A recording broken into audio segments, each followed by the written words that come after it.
వారు కూడి వచ్చి రాజైన దర్యావేషు యొక్క ఏలుబడి యందు 2వ సంవత్సరం 6వ నెల 24వ దినమున సైన్యములకు అధిపతి యెహోవా తమ దేవుని మందిరపు పనిచేయ మొదలుపెట్టని. దేవుని పనిచేయడం మొదలుపెట్టారు. ఆ తర్వాత 2వ అధ్యాయము 18వ వచనం చూడండి. మీరు ఆలోచించుకుని ఇంతకు ముందుగా 9వ నెల 24వ దినం నుండి, అనగా యెహోవా మందిరపు పునాదిని వేసిన నాటి నుండి మీకు సంభవించిన దానిని ఆలోచించుకుని అంటున్నాడు. ఇక్కడ ఒక హిస్టారికల్ ఈవెంట్ ఉంది, అది మనం తెలుసుకుని ఉండాలి. ఎజ్రా గ్రంథము 1వ అధ్యాయాలు చదివితే ఈ 2 వచనాలు ఎందుకు వ్రాయబడ్డావో మనకు అర్థమవుతాయి. ముందు వినండి. 2620 సంవత్సరాల క్రితం ఏం జరిగింది అంటే, క్రీస్తు పూర్వము 607వ సంవత్సరం నెబుకద్నెజరు యెరూషలేము పైన 3వసారి దండెత్తడానికి వచ్చి షడ్రక్, మెషక్, అబెద్నెగో, వాళ్ళు హెజ్కేల్ కూడా ఉన్నారు. వాళ్ళు యెరూషలేములో ఉన్నప్పుడు వీళ్ళని దానియేలు కూడా తీసుకొని వెళ్ళిపోయాడు. వెళ్ళిపోయి పోతా గమ్మున పోలా ఆయన యెహోయాకీము పరిపాలిస్తూ ఉన్నప్పుడు దండెత్తి వాళ్ళని మటుమాయం చేసి సర్వనాశనం చేసి 10,000 మంది యవనస్తులు కూడా ఉన్నారు. వాళ్ళని తీసుకుని వెళ్ళిపోయాడు. మీరు దేవుడు మిమ్మల్ని చెరలోనికి తీసుకెళ్తున్నాడు. ఎన్ని సంవత్సరాలు? 70 సంవత్సరాలు. 5 సంవత్సరాలు లైఫ్ పడింది అంట. మరణ కేసులో 7 సంవత్సరాలు. వాడు జీవితం పోతున్నా ఇంకా ఇంకేముంది? 7 సంవత్సరాల చెరలో ఉంటే వాడు లైఫ్ లేదు, వాడు జీవితం పోయినట్టే. మరి 70 సంవత్సరాలంటే దాదాపు పెంచలే గారంత వయసులో ఏమైంది? తీసుకెళ్ళి వీళ్ళు చెరని అనుభవించాలన్నమాట. 70 సంవత్సరాలు అక్కడే ఉన్నారు, చెరలో ఉన్నారు. 70 సంవత్సరాలప్పుడు వీళ్ళ వయసు ఎంత ఉంటుందండి? దాదాపు 15 ఉండొచ్చు, 16 ఉండొచ్చు. కొంతమంది యవనస్తులు కూడా ఉన్నారు, 10,000 మంది యవనస్తులు ఉన్నారు. ఈ 70 సంవత్సరాలు ఈ పాలన నుంచి తప్పించబడాలని ప్రార్థన చేస్తాడు దానియేలు. ఆ విషయం దానియేలు గ్రంథం 9వ అధ్యాయంలో ఉంటారు. ప్రార్థన చెయ్యగా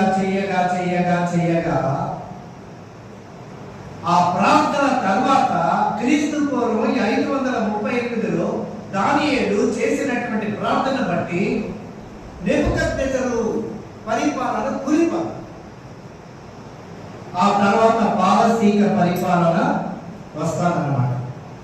ఒక పరిపాలన కూల్చబడే విధంగా ఒక యవనస్తుడు ప్రార్థన చేశాడు అని అంటే ఆ యవనస్తుడు ఎంత పవిత్రత కలిగిన వాడై ఉండాలి, దేవుడికి ఎంత చేరువలో ఉండాలి. కాబట్టి మేము చెరలోనికి వచ్చి 70 ఏళ్ళు అయింది, మీరు ఇర్మియా ద్వారా వాగ్దానం చేశారు, వెనక్కి తీసుకెళ్ళు ప్రభువా అని దానియేలు ప్రార్థించాడు. నెబుకద్నెజరు సామ్రాజ్యం కూలిపోయేదాకా ప్రార్థించాడు. అయితే క్రీస్తు పూర్వం 537 అంటే కరెక్ట్ గా 70 సంవత్సరాలు అయ్యేటప్పటికి బబులోను సామ్రాజ్యం కూలిపోయి పారసీక సామ్రాజ్యం వచ్చిందన్నమాట, కొత్త సామ్రాజ్యం. ఈ పారసీక సామ్రాజ్యం అతి శక్తివంతమైన రాజు ఉన్నాడు అక్కడ. ఆయన పేరు ఏంటి? కోరేషు. మన ఇండియన్ పోస్టల్ సిస్టమ్ తెచ్చింది ఈయనే. ఇప్పుడు పోస్ట్ లో వేస్తాం, మనం పోతాం నేరుగా పోస్ట్ లో ఒక బుక్ తీసుకొని ఆయన చేతికి ఇచ్చేసి, అయ్యా మా అబ్బాయి పేరు నా ఆర్డీ రాయి, మా అబ్బాయి పేరు నేను రోజుకి 15 రూపాయలు దాచిపెట్టుకుంటాను, నెలకి 1000 రూపాయలు దాచిపెట్టండి అని చాలా మంది టిఫిన్ కొట్టి అమ్ముకునేవాడు కూడా వచ్చి దాచిపెడతారు మనవాడి కోసం, మనవాడి కోసం. నువ్వు ఈ రోజు పోస్ట్ బాక్స్ లో లెటర్ వేస్తే రేపు నెల్లూరుకి వెళ్ళిపోద్ది. ఎట్ట పోతుంది? ఆయన తెచ్చింది. ఎవరైనా? కోరేష్. ఆయన రాజయ్యాడు. పాలించిన కాలంలో ఆయన చేసిన మొట్టమొదటి పని ఏంటంటే ఎజ్రా గ్రంథంలో కనిపిస్తుంది.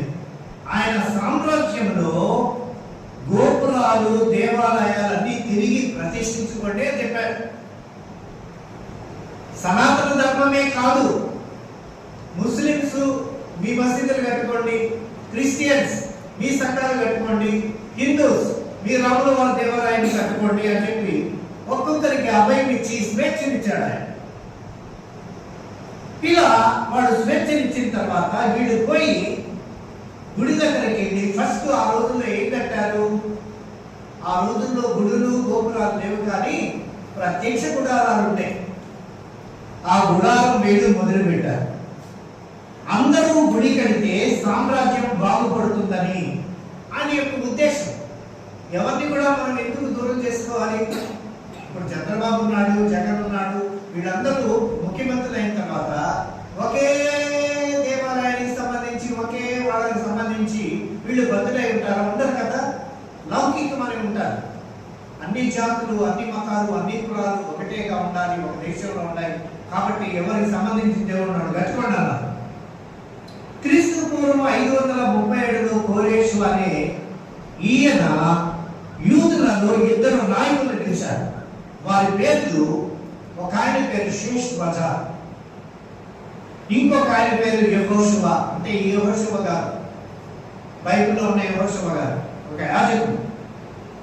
శేష్ బజార్ గవర్నర్ అయి వీళ్ళని పిలిచి, మీ మందిరం కూలిపోయింది, దాన్ని పోయి బాగు చేసుకోండి అని యెరూషలేము వారికి చెప్పాడు. వాళ్ళు వచ్చారు. అక్కడ నుంచి యెరూషలేముకి వీళ్ళు వస్తూ ఏం చేస్తారు?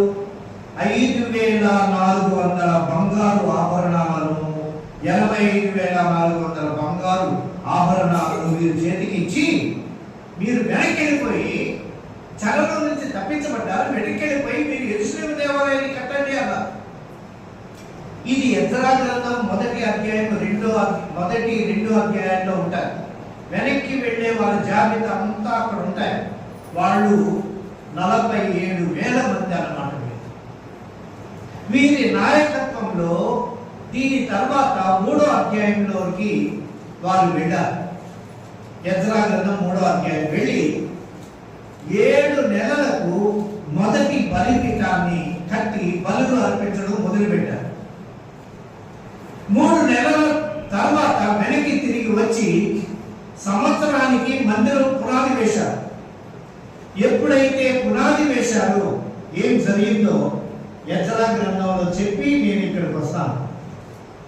అక్కడికి వెళ్ళి పునాది వేసినప్పుడు ఏం జరిగిందంటే, ఎజ్రా గ్రంథము నెహెమ్యా ముందు ఉంటారు చూడండి. ఎజ్రా గ్రంథం 3వ అధ్యాయం పునాది వేసేటప్పుడు ఏం జరిగిందంటే, హగ్గై గ్రంథంలో ఒక మాట ఉంది. ఆ మాటను మీరు అందరూ గుర్తుపెట్టుకోవాలి. ఏమనుంది అక్కడ హగ్గైలో? చూడండి ఒకసారి. 2వ అధ్యాయం తీయండి, 3వ వచనం. పూర్వకాలమున ఈ మందిరమునకు కలిగిన మహిమను చూచిన వారు మీలో ఉన్నారు కదా, అట్టి వారికి ఇది ఎట్టిదిగా కనబడుతున్నది. మందిరాన్ని పునాది వేసిన